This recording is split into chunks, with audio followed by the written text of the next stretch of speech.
মেয়েদের চোখের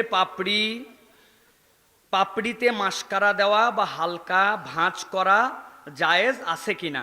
যেহেতু আমরা জানি ভ্রু তোলা ইসলামে নিষিদ্ধ, সেক্ষেত্রে কি চোখে মাস্কারা দেওয়া বা চোখের পাপড়ি ভাঁজ করা জায়েজ আছে?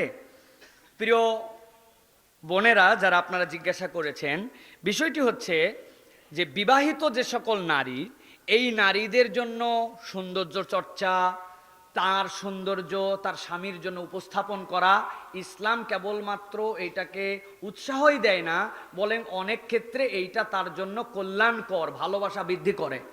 কিন্তু ইসলামের যাবতীয় যে বিধানগুলো আছে, এই বিধানগুলো দুই ধরনের, একটা ইবাদত আর একটা আদাত।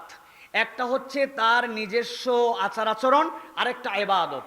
কোনো আচার আচরণের সাথে যদি ইবাদত তথা আল্লাহর পক্ষ থেকে শরীয়তের কোনো নিষেধাজ্ঞা আসে, তাহলে সেইটা আপনি করতে পারবেন না।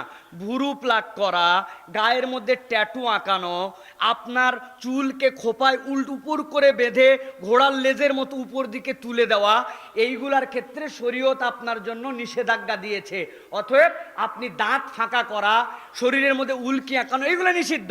অতএব আপনি সৌন্দর্য বর্ধনের জন্য আপনি ভুরু প্লাক, আপনি মাথার চুল এরকম করে উঁচু করা, অথবা আপনার জন্য দাঁত ফাঁকা করা, গায়ে ট্যাটু আঁকানো, এগুলো করতে পারবেন না।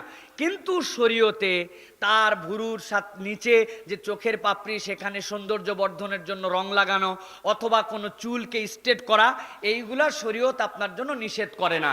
তবে মৌলিক শর্ত, আপনার এইগুলি কোনো পর পুরুষের কাছে প্রদর্শনের জন্য হবে না।